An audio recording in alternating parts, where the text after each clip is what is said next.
Paramashivoham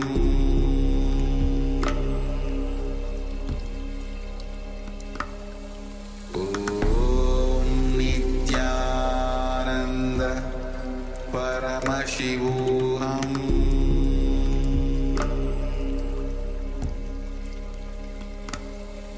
Om Nityananda Paramashivoham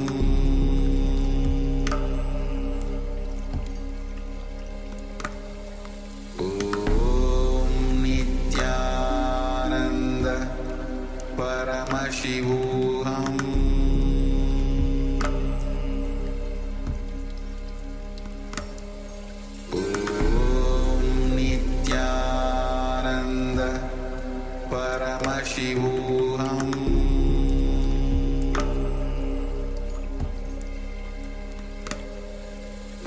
Om Nityananda Paramashivoham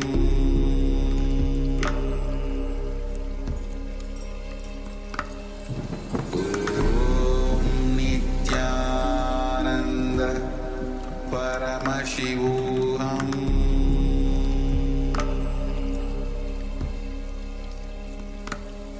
Om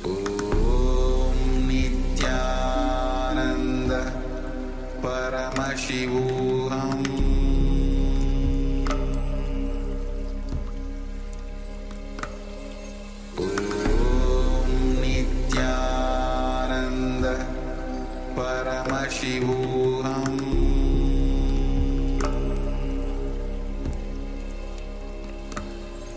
Om Nityananda Paramashivoham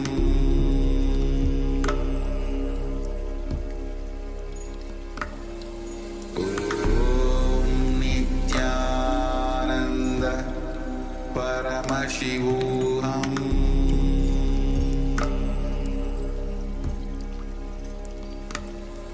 Om Nityananda Paramashivoham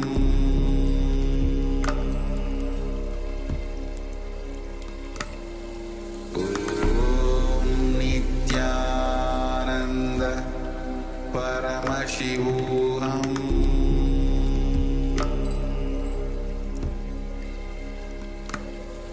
Om Nityananda Paramashivoham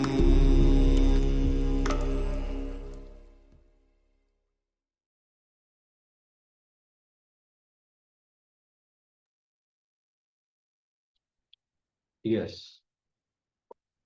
Now you will check the size of the object. What was the size before and how much it has increased.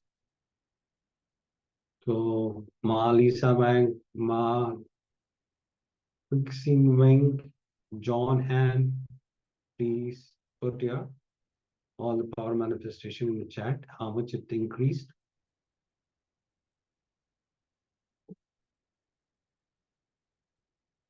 I request all the participants to sincerely participate so that you can manifest these powers. If somebody is swimming, if you see them, you'll be able to swim. The mirror neurons happen. Same way, if some of the participant is manifesting a power, same thing, the mirror neuron will happen to you. That is why we suggest all the participants to participate sincerely in the power manifestation so that you will mirroring the neuron. If anybody is able to manifest, you have the possibility to manifest those powers. So I request all the participants sincerely put whatever the power manifestation. If you have increased the size of an object or decreased, please put it in the chat.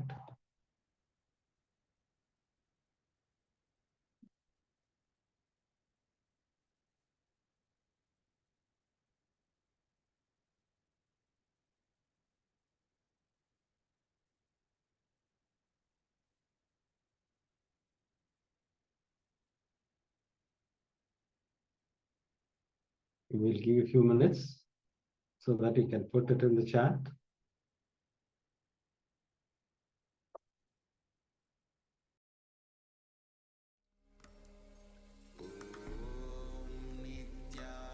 Nityananda Paramashivoham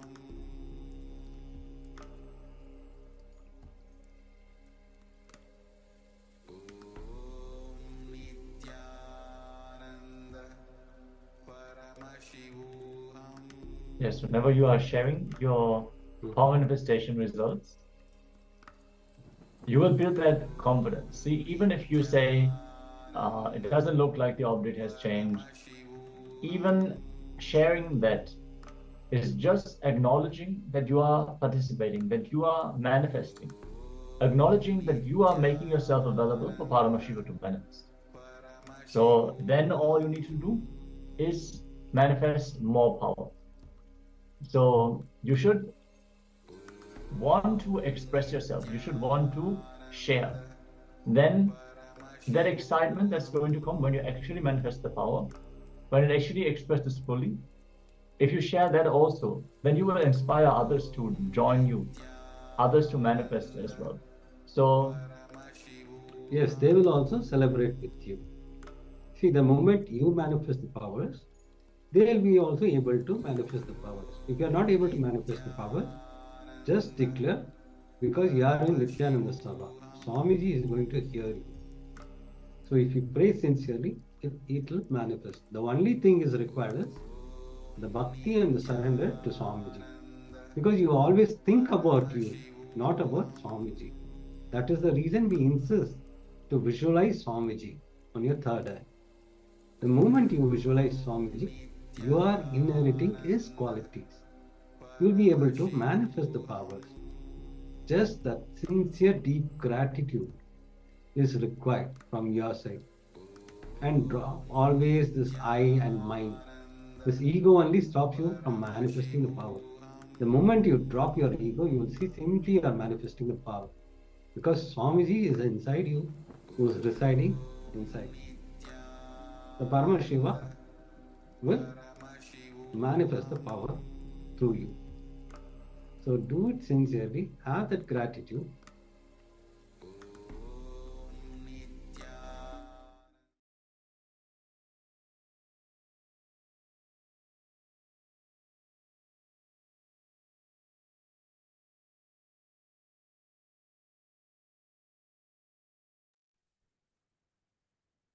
Let's enter into the next powerful session.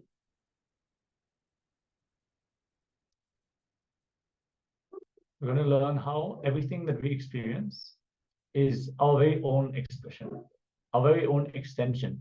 Everything that we are experiencing in our life emerges directly from ourselves. So what we see on the outside is not something that is happening to us. It is something that is happening from us. Swamiji is going to share the various different powerful cognitions.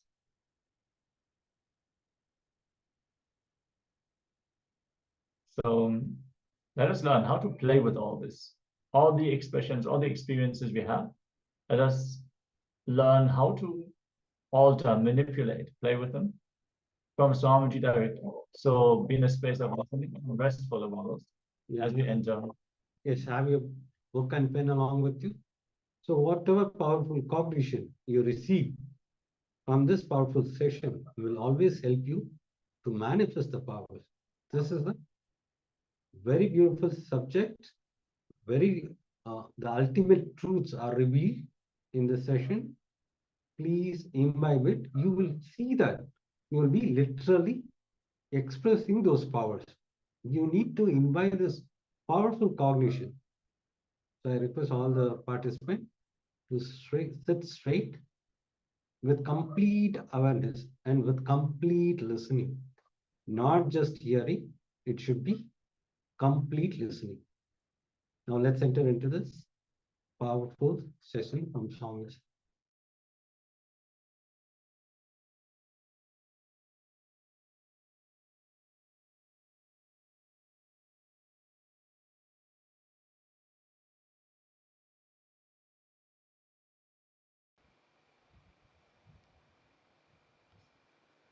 Now listen to this thought current. Everything your life is made of is your very expression. Listen, everything your life is made of is your very expression, experientially playing with them, changing them, altering them, manipulating them is powers, siddhis. Understanding, no need to play with any of this, you are beyond, and going beyond is enlightenment. Listen now. Listen now. Now what I said is pure science. Mahadeva gives a very powerful practical methodology to experientially realize this statement. The statement which I uttered now is a sutra, pure science. Whatever you see in your life, including the walls of this hall and me sitting in front of you, this throne, your chair, the people sitting around you, everything is made of a material which is from inside you. You can alter, manipulate, extend, reduce, change everything as you want. Please understand. Everything you see in your life is made out of a stuff which comes from your very self.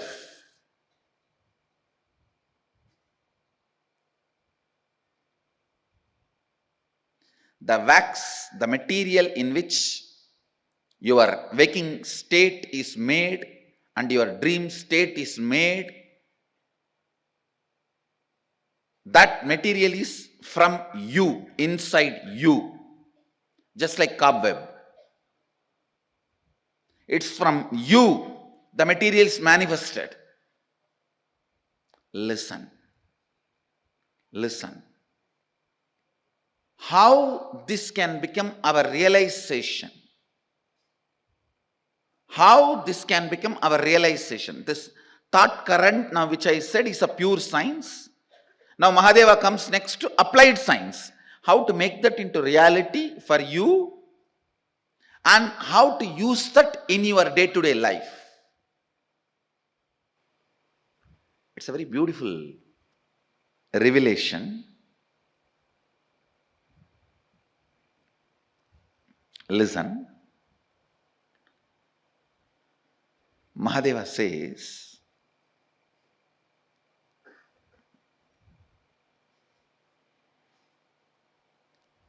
early morning,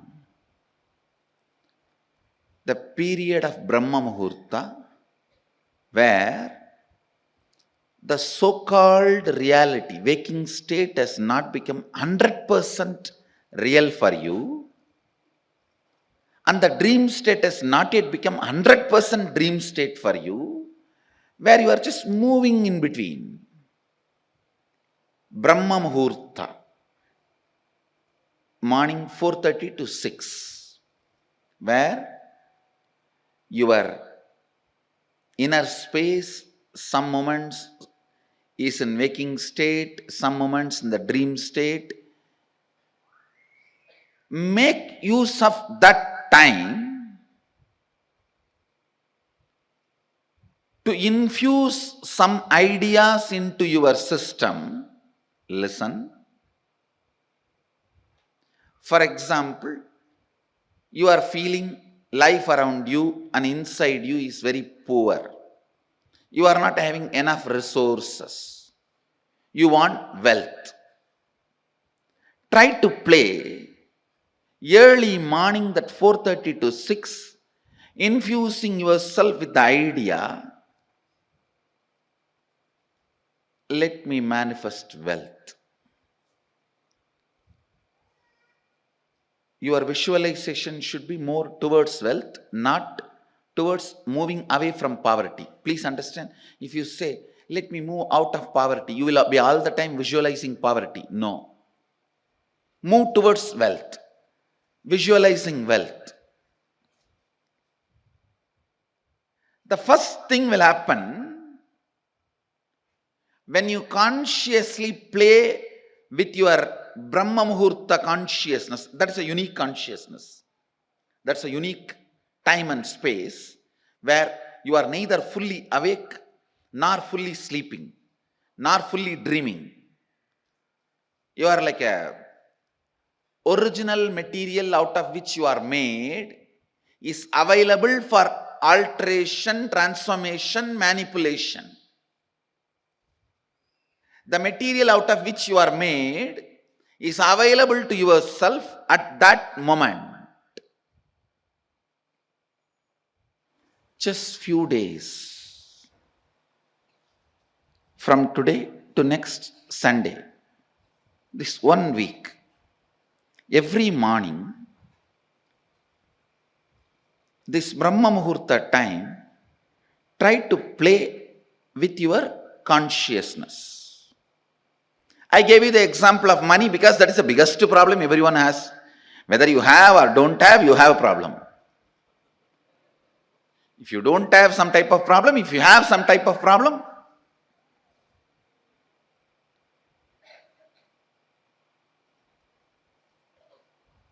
you can work on even your health. You can work on your relationships. You can work on your fulfillment, feeling alone, empty, lonely, on anything you can work. Try to visualize what you want to manifest. It will not take more than 3 or 4 days for you to realize actually you are setting the trend and thought current. You are setting the trend and thought current of what you want to express in that Brahma Muhurta time. Sleeping during that time means wasting your life. Do not entertain. Please listen. Do not entertain the thought currents which are not directly conducive for your life at those moments. Because whatever you entertain during that time will become part of you. Now play with this thought current, this Kundalini thought current. The first realization you will have is your whole life is not solid as you think. It is just liquid or semi-solid. It is liquid or semi-solid. You can manipulate it. You can manifest it. You can play around with it. Understand? Now, unfortunately, you guys have already frozen. See, after 6, you get frozen. Now, anything I tell, it takes time for it, that thought current to reach your being. But at that moment of Brahma Muhurta, anything you try to infuse into you, very easily it goes, just like a needle moves into the banana. It can just enter into your system. Meditate on this. This thought current can awaken your Kundalini. Kundalini awakening means understanding you and the stuff out of which your life is made is ultimately from you. Because of that, you can transform, manifest, manipulate, play around, do anything you want with the stuff out of which your life is made. Understand? When you work on this thought current of everything you manifest is you,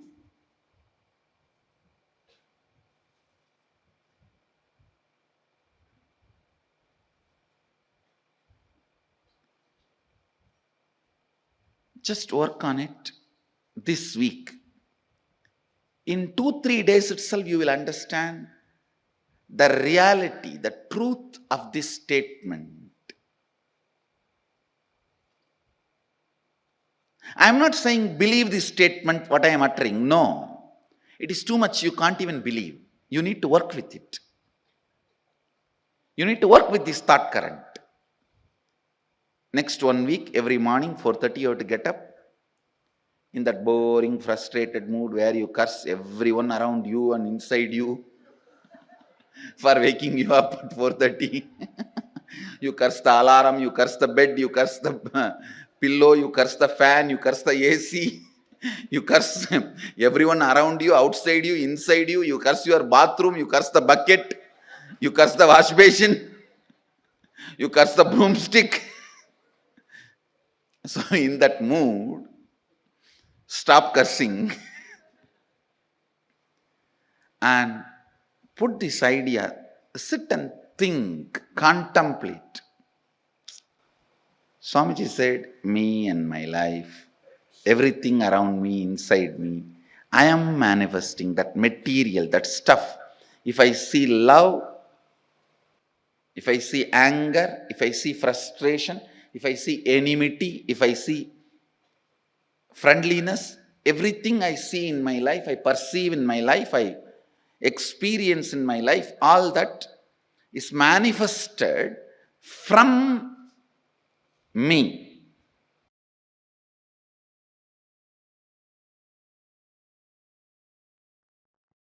So I will enter into the second and third verse of Jnana Paddhati. Tatsarvam gatayishyami yoga yuktya shrunupriye yatsvarupam nijam suddham vyapakam sarvatomukam sarvabhudantaravastam sarvapranishu jivanam yogagamyam durasadam dushprabam hridadambihi. Mahadeva Paramashiva is saying in the second verse, Yat Swarupam Nijam Suddham, my state is real and pure. Listen.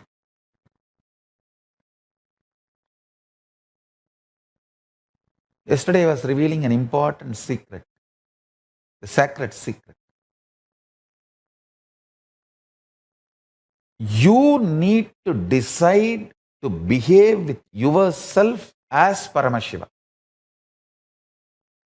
You need to be convinced. Blessed are those who are able to convince themselves that they are ultimate. Means they are able to cross the last delusion of self-doubt, self-denial, self-hatred. I tell you, bhakti should be the expression of the gratitude and powerfulness of everything you have been given, not from the attitude that you are separate from the source. Understand? I overflow with gratitude and bhakti to my Guru,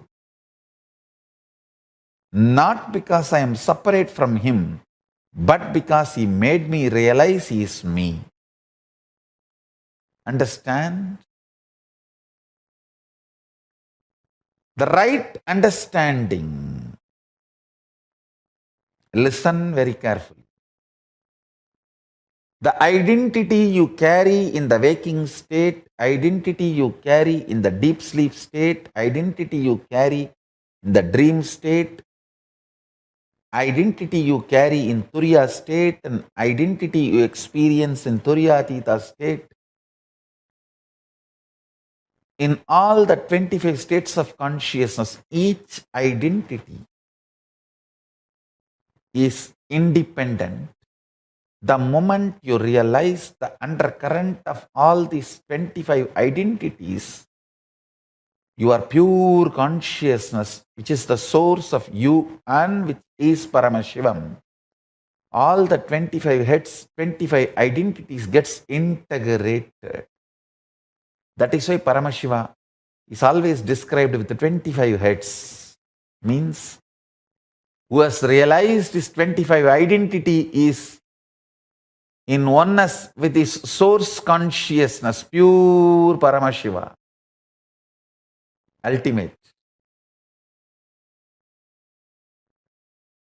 As long as your identities play separate games, without getting integrated to the source, you continue to remain in suffering.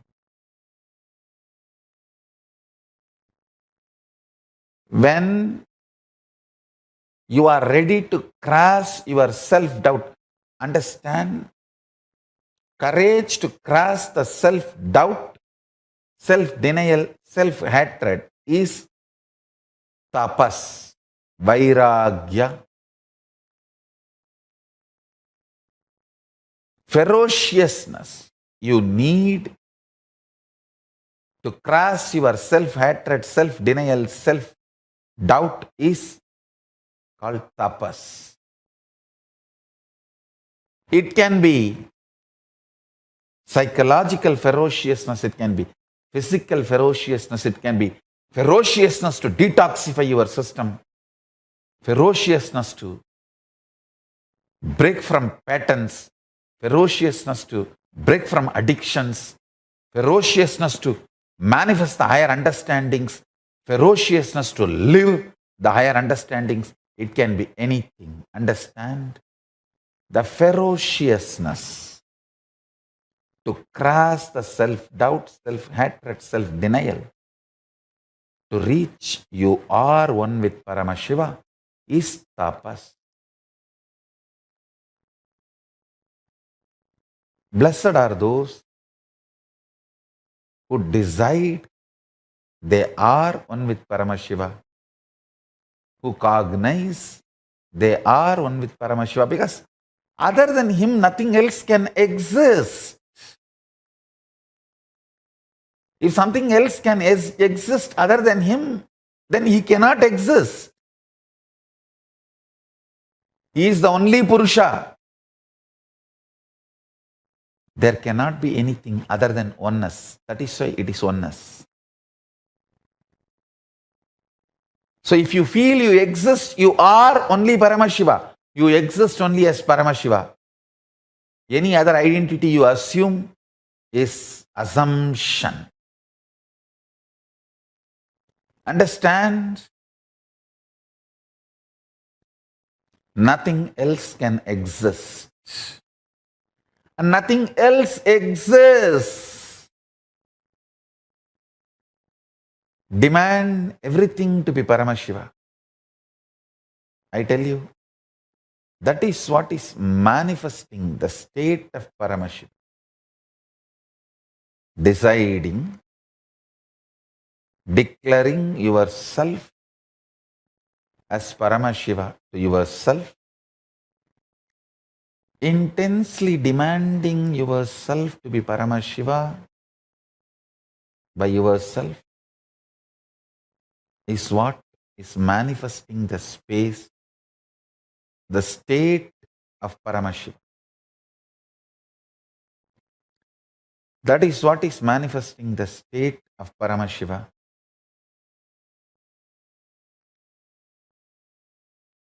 I really want all the Paramashivoham participants to start practicing.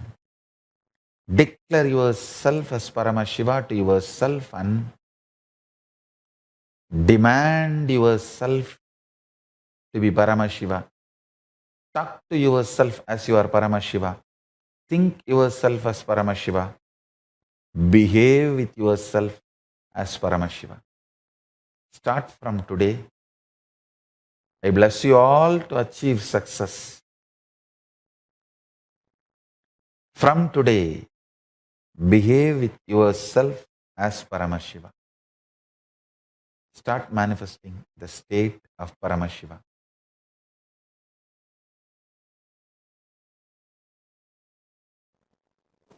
Paramashiva moves this whole universe without thoughts, being in the state of Paramashanta Swarupa. That shows thoughts are not needed to run your existence as Paramashiva manifested it. Thoughts are your feeling something is missing, inadequate, not enough, incomplete. That insecurity, suffocation, incompletion, that generates something cranky, worms going in your brain.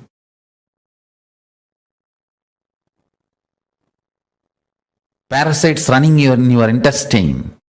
That crankiness,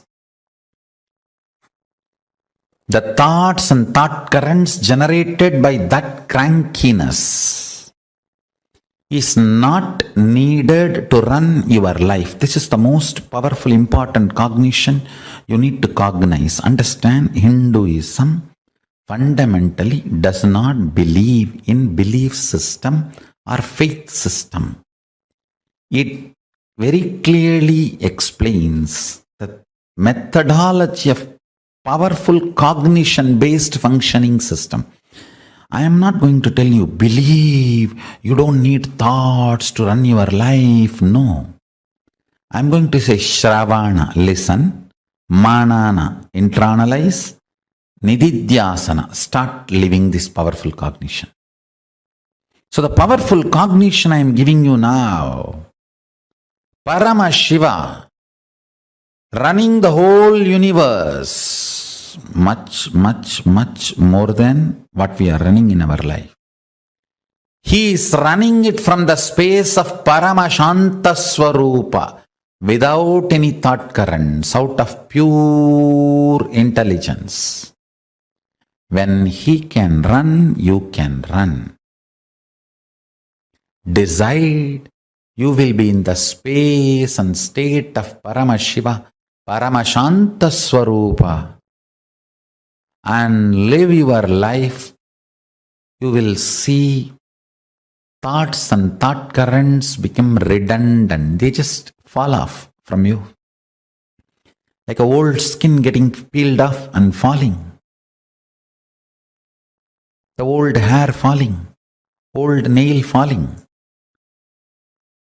Just like old things fall off from you, the ideology you need thoughts and thought currents to run your life will fall off from you. Meditate on this powerful cognition. Internalize it, manifest it.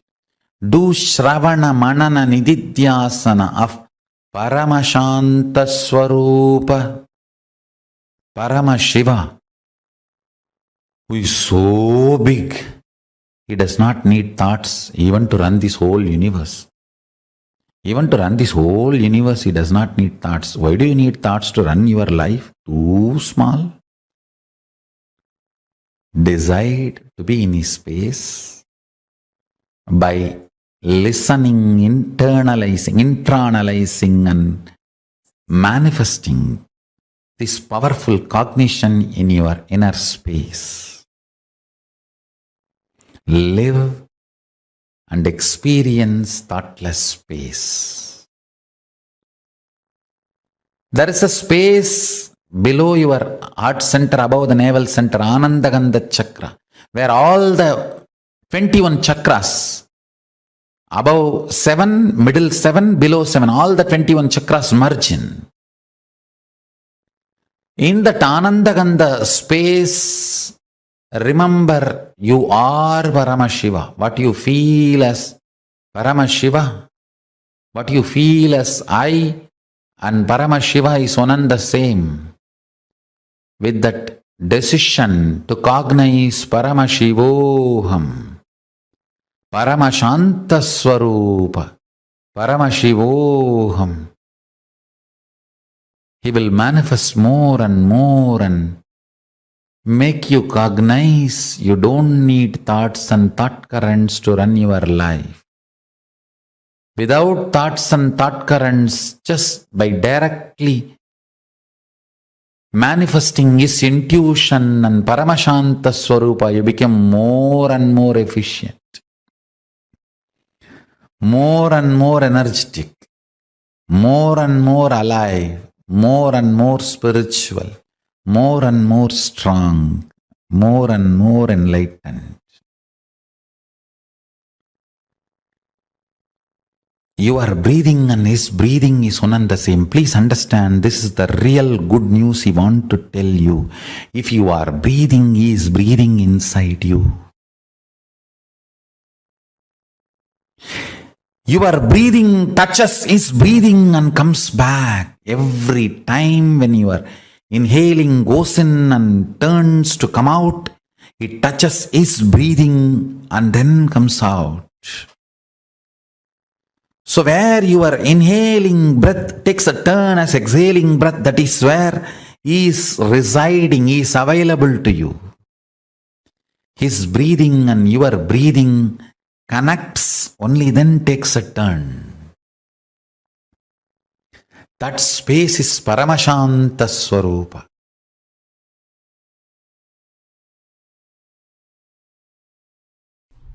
Because of that unfortunate thought current of irresponsibility becomes spirituality. We lost some of the most beautiful, most important contributions we have done to planet Earth. The origin and ultimate. Listen carefully. The origin and ultimate are one and the same in Vedagamic traditions. That is why the vision document is complete. The basic units, principles, tattvas with which we are asked to function is complete.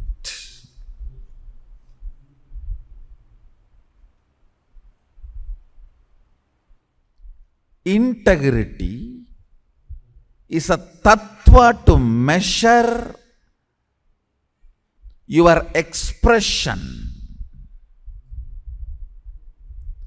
The depth of integrity, the amount of integrity you cognize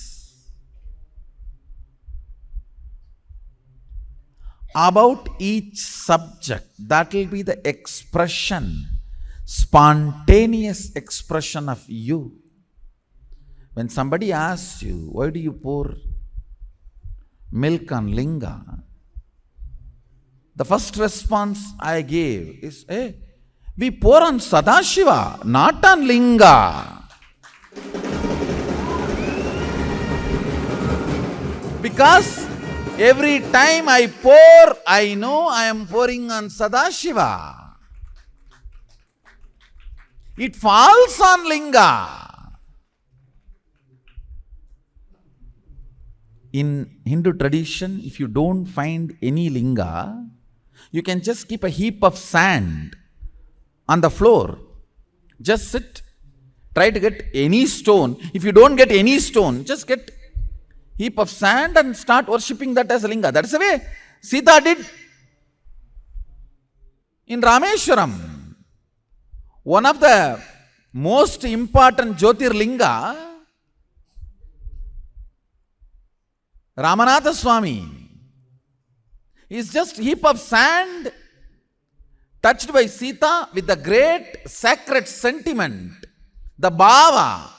O Mahadeva, Sadashiva, iha agaccha, igatishta. The power of bhava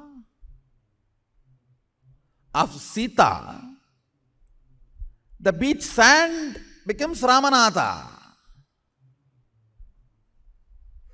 Understand?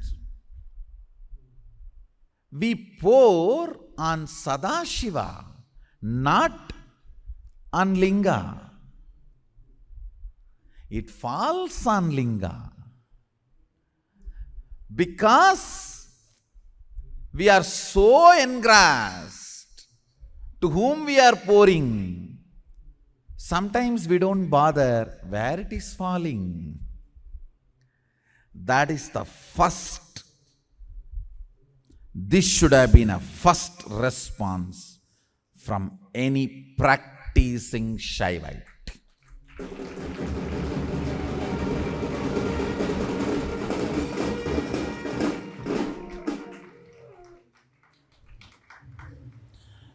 If you are integrated to your logic, naturally you will say, oh,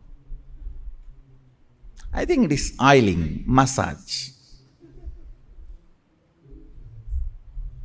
So that the stone won't crack. You mean to say it is oil massage therapy? And I do wonder, what kind of a stone absorbs the fat and maybe I don't know about that, so let me not get into that scene. And I do not know much about stone and I know only about Sadashiva. Let me stop myself. Let me restrict myself to what I know. Understand integrity. Listen carefully, because this is one of the important pain point with many people in the Sangha are suffering. I utter the word integrity, you only remember morning the integrity officer standing in front of you and waking up. Hey, get up for morning yoga. Listen. Now you need to understand that principle. Integrity is basically the unit with which our expression is measured. See, your source, consciousness, when it starts operating using this body and mind, it always gets integrated to something. Even if you don't want to get up, come to morning yoga, you are highly integrated to Nidra Devi. Means sleep. You are highly integrated to your bed. And you are highly integrated to your tiredness. Understand? Then don't blame. Whole day I am feeling bored and depressed and tired. That is what you are integrated in the early morning. Understand? When the sun rises, to what you are integrated, you will be integrated to that till the sun sets. When the sun sets, to what you are integrated, you will be integrated to that till again sun rises. Understand? It's a basic principle of life. So when sun rises, to what you are integrated matters, because that is the time the commands are given to your body about the whole day which you are supposed to do.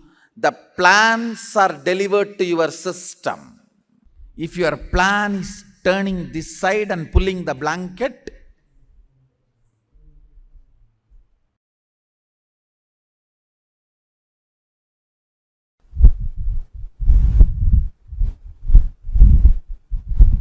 functioning with these powerful cognitions will make you experience your spiritual legitimacy. It will make you understand the best, most superconscious way to exist and relate. Understand? The most superconscious way to exist and relate. The fundamental principles, fundamental superconscious way to exist and to relate with other humans, relate with the society, relate with the humanity, relate with money. See, from the superconscious existence, with the most powerful cognition, you are Paramashiva. If you relate with money, you will bring economical legitimacy to your identity. Poverty is nothing but economical illegitimacy to your identity. If you build the spiritual identity, right identity, you will manifest economical legitimacy, means wealth. You having wealth just because of your right identity is economical legitimacy for you. You having social success because of your powerful cognitions is social legitimacy for you. Because of your powerful cognitions,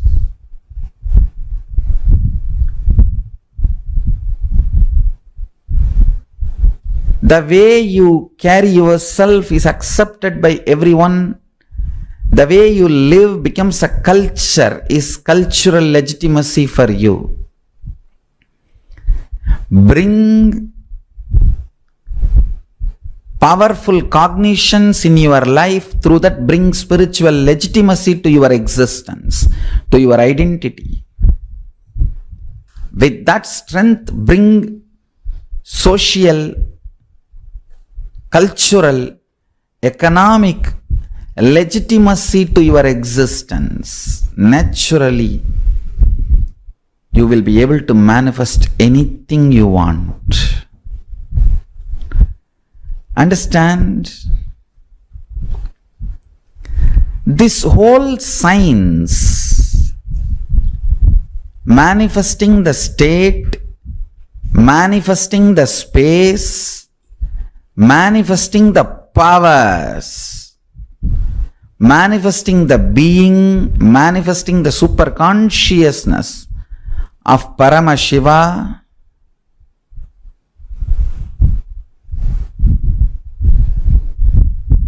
listen. If you bring spiritual, social, cultural legitimacy to you, you will understand this science of living enlightenment is the complete solution for all the problems individual or society or modern day humanity is facing. Then you will understand all the problems of the modern day humanity. Sanatana Hindu Dharma is solution. Whether the terrorism or climate change, natural calamities or man-made calamities, extreme chronic capitalism or exploiting pharmaceutical industries, enslaving psychiatry field and pseudo-psychiatrists, are cheating philosophies, brainwashing ideologies. For all the problems humanity is facing, the only solution is science of living enlightenment, revealed by Paramashiva from the Vedagamas in the modern day through this body.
best day.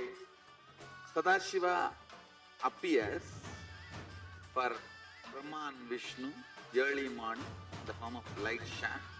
Means the consciousness which is beyond time and space enters into time and space. Sadashiva declares, let me become many to celebrate myself. So morning we celebrate he becoming many. You can see every deity, every god, we go and light the lamp. So each, the Sadashiva himself becomes many. So whole campus we went round. It was such high energy. So again the many becomes one.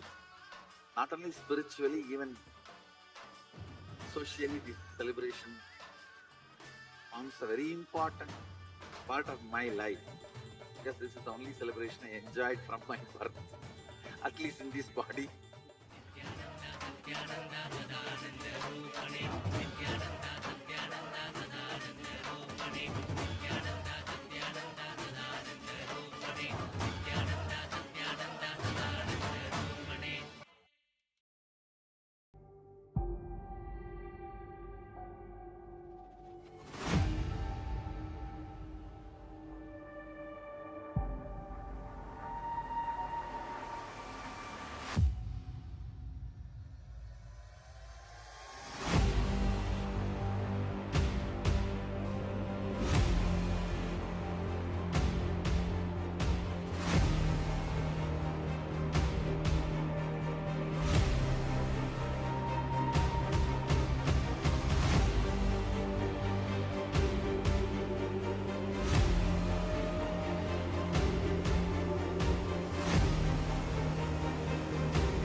Today is the best day.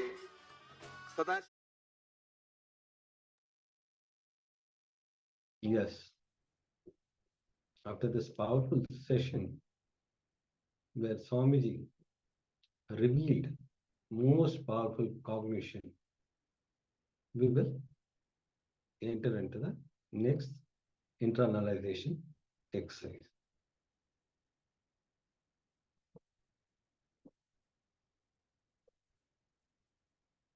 Yes, we are now going to enter into a completion exercise where we are going to complete with our very own father. So this is one of the very powerful exercises, one of the very important exercises, because mother and father are the two first personification of the feminine and masculine energy in our life, the first role model that we build our identity on, and based on which we build our ideas about how a man should behave, how a woman should be behaving, and how they should be. So let us enter into this exercise very sincerely, requesting all participants here in the Zoom to come on camera. Chitsin Weng Aya Ma Li Si Wang Wa Ma Wei Wen Mei. If you could come on camera and join us for this exercise. This will be a very powerful exercise, and it will help you to complete with the masculine component within you. So let us take this sincerely and manifest all the benefits from this completion. Yes. This is a very powerful completion. If you understand this completion, you will have a breakthrough in all your relationship. All your relationship matters what you perceive in your world and what was actually in the world, the world. So now you are going to describe the relationship you have with your father. So this is all about relationship you have with your father. Go back in life and describe all the incident when you start judging him, having incompletion with him. So this is the pattern actually you are carrying. Many of the things is from your father and mother. Because from childhood, you are seeing your father and mother. That is how you imbibe these qualities and the problems and incompletion. All it starts from the closed one whom you are related. And mother and father is the closed one from the childhood. You started living with them. So you are going to describe this relationship you have with your father. Go back in life and describe all the incident when you started judging him, having incompletion with him. Describe detailing what actually happened, what he actually said or did, which is the word. Understand? What actually happened, what he actually said or did, which is the word, and how you experience it. See, the what your father said something, it would be different, but actually what you perceive is completely different. So with this mature understanding, you are going to describe what actually happened, because the understanding at that time was completely different. The way you cognize yourself and what actually the incident happened is two different components. So now you are going to pen down what actually happened in the world and how you experience it, which in my world. So please pen down so that we can enter into the session. I request all the participants do it sincerely, because this incompletion only you carry with many of your relationship. Either it might be a friend, it might be your boss.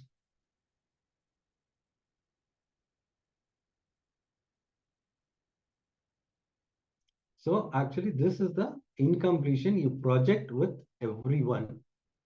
So when you deeply look in, this is what you are relating with your friends or with your relationship, with your boss, with your colleagues. Actually, when you complete with this, you will see all the relationships getting healed. And the way you respond to others also will change. This is a very important completion. I request all the participants to do it sincerely so that you will have a breakthrough.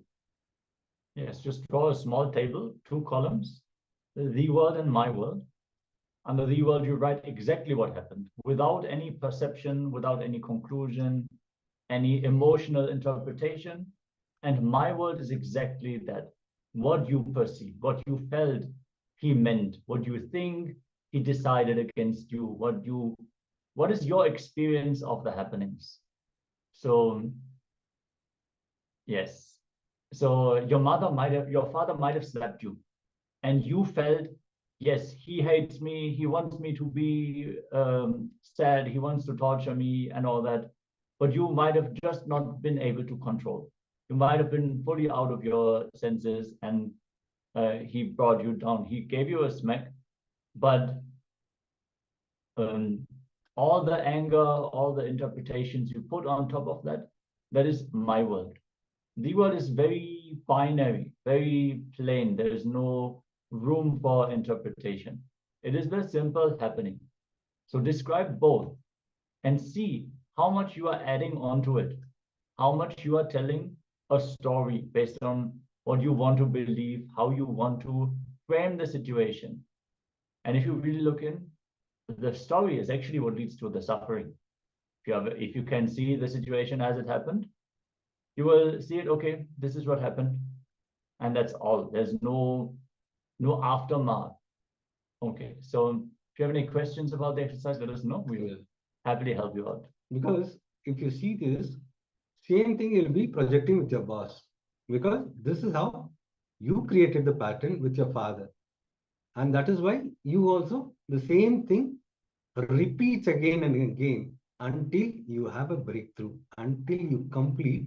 This incident will keep on happening in your life in some or the other way, because this pattern was created by you and you are suffering and you need to have a breakthrough.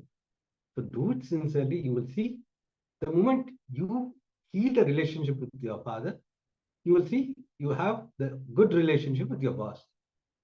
So go back in life and describe all the incident when you started judging him, having incompletion with him.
Yes. Now, the second step will be invoking your Father in the mirror and complete at least twice by talking out loud, because you have to be loud and clear. Invoke your Father in the mirror and complete at least twice by talking out loud. Invoke your Father in Swamiji's Atmamurti and complete at least twice by talking out loud. If you want to have a private space, just come close the door. But you have to be loud, you have to be clear. That is how it is going to come out, because it has to come out. So please invoke your Father in the mirror and complete at least twice by talking out loud. Call your Father, complete with him in the same manner. These three things you are going to do now. First thing, you are going to invoke your Father in the mirror and complete at least twice. The second step, invoke your Father in Swamiji's Atmamurti and complete at least twice by talking out loud. Finally, you'll be calling your Father and completing with him in the same manner. Please do this exercise sincerely.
Yes. So once you complete, you finished your completion. In Vijnana Bhairava Tantra, Sutra 125, Dharana 100, it says, Samashatru cha mitre cha samamanavamano ya brahmana paripurnatvat iti jnanatva sukhi bhavet. The translation goes, when you reside in the consciousness of sameness, you will see the oneness in the enemy and friend, in honor and dishonor, because of the powerful cognition that everything is complete and fulfilled with Brahman, the pure consciousness that is present everywhere. You will always be full and filled with completion. Cognizing thus, you will become perpetually happy. You will reside in that space of oneness when you have that complete completion. Yes. Now, with this complete completion, we will enter into the power manifestation. Whenever you have this completion, you will see that you will have a breakthrough. That is the reason we have this power manifestation session.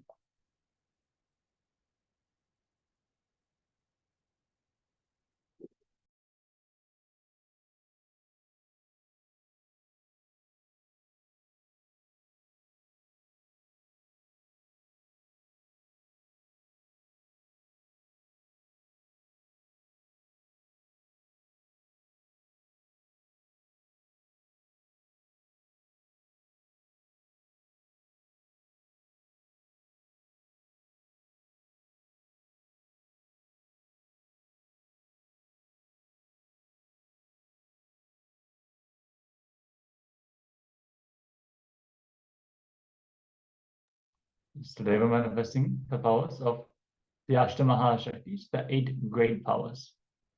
So first we manifested the power of increasing the height of an object, the size of an object, and now we are going to increase the weight of an object. So pick one object you want to manifest this power with and measure the weight of that object.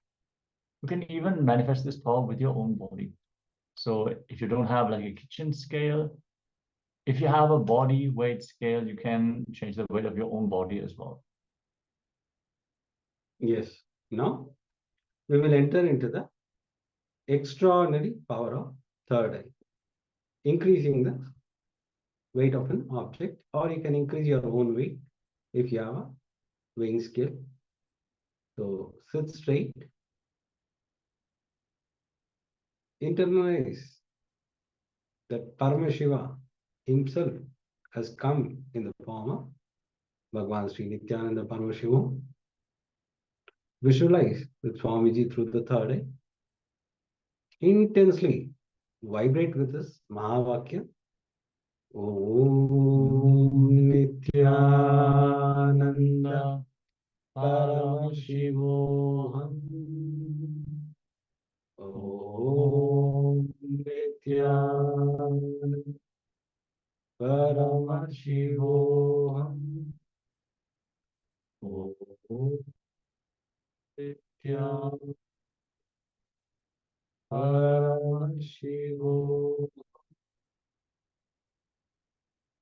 Through the power of third eye, you are going to increase the weight. Intensely keep chanting the Mahavakya as we enter into the power manifestation.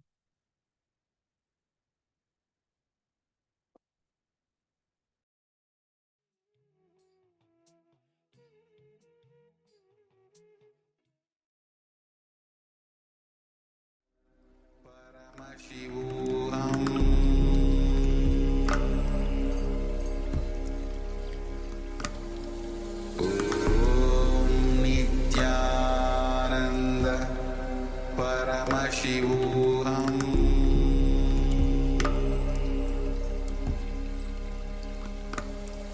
Om